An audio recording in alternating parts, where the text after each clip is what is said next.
Okay, we're gonna watch how Rap Genius destroyed their. You're their probably company. familiar. Hey, bro, we're gonna watch how Rap Genius destroyed their company. Yeah, and now you can start. With Genius. Maybe you were a member of the forums, you may have even contributed to the site, or maybe you just see their videos pop up every now and then. At one time, Genius was valued at $280 million. Damn. I remember I used to go on their sites to like look up lyrics and shit. For like songs that I didn't know the lyrics of. Today, it's been bought for less than a third of that by a holding company that buys dead startups and milks them for ad revenue. How a site with a thriving online community, investments from some of the biggest names in music, and a business model that had their customers provide their service turn into a failing media company. It's a long road of twists, turns, controversies. Why did those look like weed? Why did that look like weed? Mass shooting and Mark Zuckerberg. But before any of the memes and before any of the lawsuits, 26-year-old Mabu was looking for a place to stay.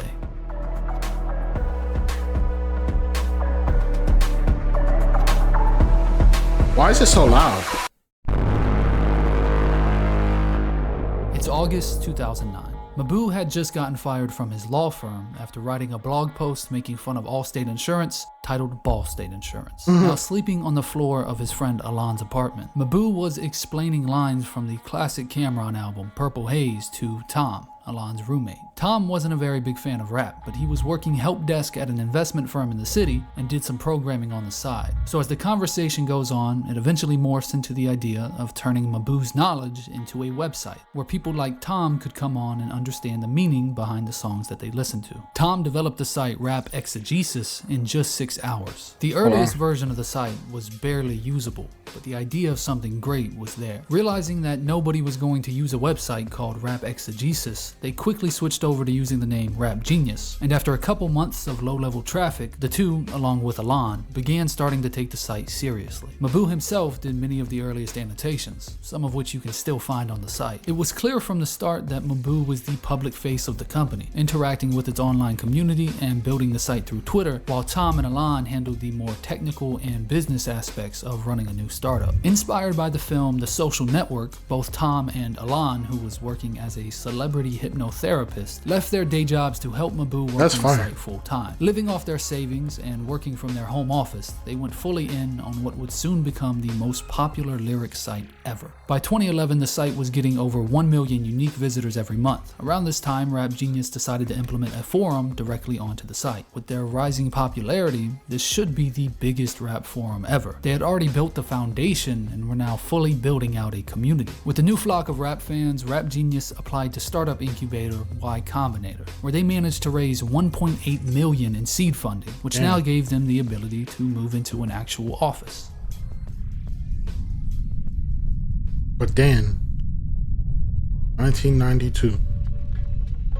College students Eric Benna and Mark Andreessen watch a demonstration of the web browser Viola WWW at the National Center for Supercomputing Applications. The browser was very limited, but this demonstration inspired Eric and Mark to develop a web browser themselves, one that could be used by the general public. On January 23rd, 1993, they released an alpha version of Mosaic.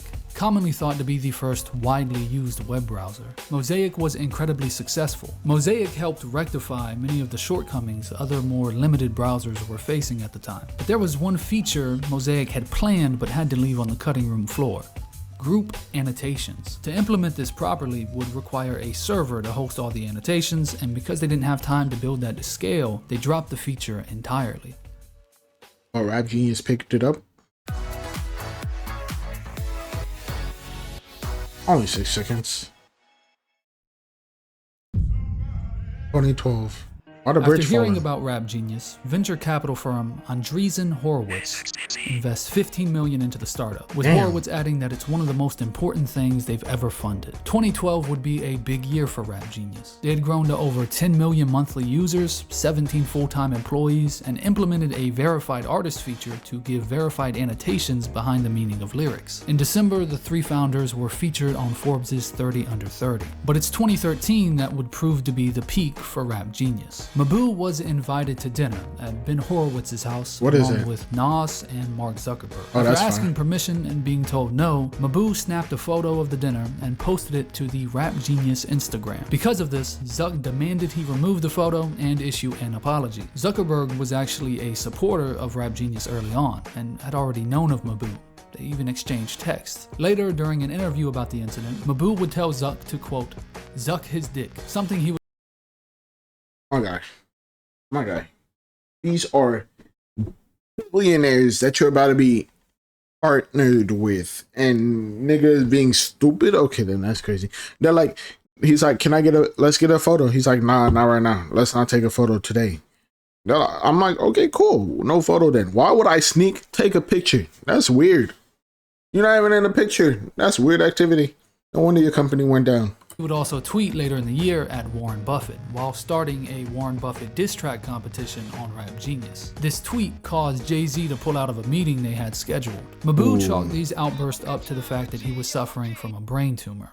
But that's not the actual reason. The team at Rap Genius took on the idea that any publicity is good publicity, and they would push this idea as far as they could. In May, Maboo, along with Tom and Alon, were scheduled for what many saw as the first public introduction to Rap Genius, a 30-minute panel at the annual tech conference, TechCrunch Disrupt. Their panel would solidify what many already thought of the trio. Labeled foul-mouthed tech bro douchebags, they played into the personas thought up to try and attract attention.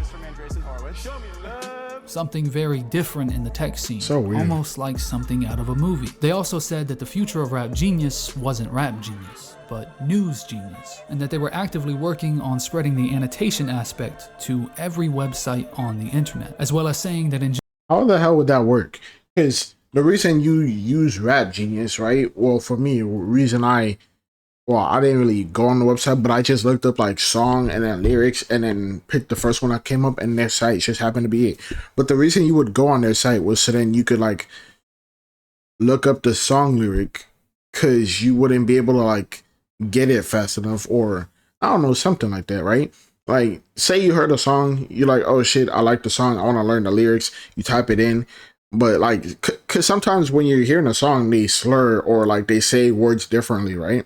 So that's the reason you would go on Rap Genius. How would that work in other stuff? Because let's say you're listening to the news isn't going to say words differently like they would in a song, because they want to make sure everybody gets that word, get what they're saying properly. So that's just a year, Rap Genius will be bigger than Facebook. In July, they added sections for Rock Genius, Poetry Genius, and News Genius.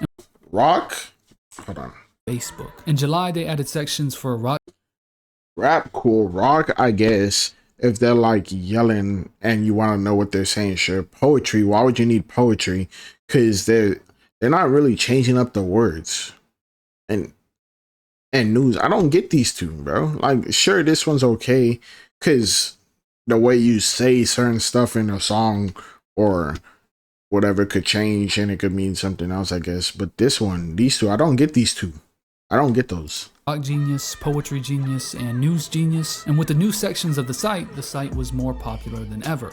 And the forum was exploding until they were delisted by Google in December for predatory SEO tactics. Genius was agreeing to tweet out rap blogs in exchange for the blogs posting Genius links to the songs they were talking about, in turn boosting Rap Genius's SEO to Google's web crawler. Google doesn't usually fuck around when it comes to things like this, but they gave Genius a little slap on the wrist, made them fix some links, and 2 weeks later they were back on top of search results. I guess being multi-millionaire Yale graduates has its perks, but this wouldn't be the last issue they had with Google. Less than a year later, Google would begin showing lyrics in their search results, cutting off much of Genius's traffic. Coming into 2014 though, Genius was on top of the world, and their business model was nothing if not expansion. So much so that they began neglecting the forums. In May of that year, as they were gearing up to reveal a dozen new Genius products, 3 hours after the Ela Vista shooting that left 6 dead and many others injured, users not only managed to upload the incel manifesto, but began annotating it. Users along with Maboo, who would go on to describe the killer's writing as beautiful and add that his sister is probably smoking hot. The annotations not only didn't attempt to enhance anyone's understanding of the text, but went beyond that into gleeful insensitivity and misogyny. Maybe it was his brain tumor. Maybe it was the fact that it had been a year since TechCrunch, and surprisingly, Rap Genius was not bigger than Facebook. Genius forced Maboo to resign and ended any relationship they had with him whatsoever. We all love to play. Whether you play for an hour or for 24. With Maboo now I'm always curious when they force somebody to resign, like, do they still have stocks in a company? I mean, it's not like they forced them to sell, right? So I'm guessing they would still have stocks, and like, since it's a third, 2 people voted them off, or, right? That's how it works, right? Now out of the picture, Rap Genius decided to fully redesign the site and even dropped the rap to just Genius. They raised $40 million in Series B funding and officially launched sections for Fashion Genius, as well as Tech Genius, Screen Genius, History Genius, Sports Genius, Lit Genius, Pop Genius, R&B Genius, Meta Genius, X Genius, even Law Genius.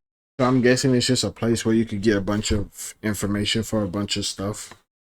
I'm guessing. Genius, where you can help annotate the IRS's 1040. They were rapidly expanding, but at the cost of the community. Maboo was the de facto community leader, so when he left, so did almost any transparency with the company. The forum users were asking for quality of life updates for years. It was still on the basic design platform it had been on, and frankly, the design was horrible. With the rise of sites like Kanye Titha and Section 80 that had no real backing, certainly not one of Genius's size, it made no sense for their site to look like this. The forum sections were just confusing, and a lot of them arbitrary. And once you got into a thread, maybe one with 1,000 replies, you'd have to scroll through every reply. Scrolling through every reply is crazy. The site design was so bad, even Kanye reached out to Ben Horowitz and offered to redesign the site. The site remained mostly the same leading into 2015. All the sections that's crazy. Didn't really pan out. Unlike their belief that Vogue would hire you if you had a high fashion genius IQ, nobody was going to Genius to talk about fashion, or Malcolm X's autobiography. In the middle of 2015, they started yet another site redesign, except this time it came with a new logo, one that would become iconic for the brand.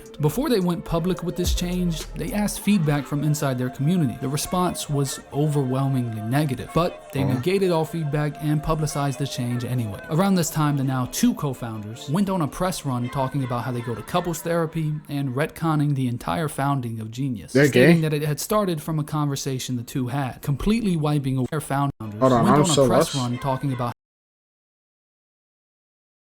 couples therapy. I guess you could do that if you're best friends, but that's such an issue. That's such I don't know why I hopped to the straight are they gay. That's interesting though, but that could work, I guess. Couples therapy and retconning the entire founding of Genius, stating that it had started from a conversation the 2 had, completely wiping away Maboo's contributions. Realizing the extra sections were going nowhere, they also collapsed back into just Genius and set their sights on annotating the world. They released a browser extension that would allow anybody to annotate any website at any time, and partnered with the Washington Post to annotate the presidential debates. They labeled this News Genius. The extension was ultimately a failure. You couldn't see annotations unless you also had the extension. The entire reason Andreessen Horowitz invested in the first place was the potential to annotate other sites. And with the backlash for the extension potentially promoting ways to spread misinformation and cyberbully others, it was eventually discontinued. So now, with their ultimate goal wiped away, Genius pivoted in another direction. Original content. After a video of Designer explaining his lyrics went viral, they decided to turn the verified annotation feature on their site into a whole video series. This would end up becoming their flagship series. And to many watching this video, this may be all Genius for. They hired Rob Markman to be the head of artist relations, reaching out to artists and filming interviews. He kind of became the new face of the company. They started Genius News, not to be confused with News Genius or the other News Genius, and dived headfirst into producing new video content for YouTube. They didn't even host the videos on their own site, and because of this, the community felt like Genius had turned their back on them. Many users begun leaving. They sure did it on both. You could do it on your site and YouTube. It's not that hard to post it on both, is it?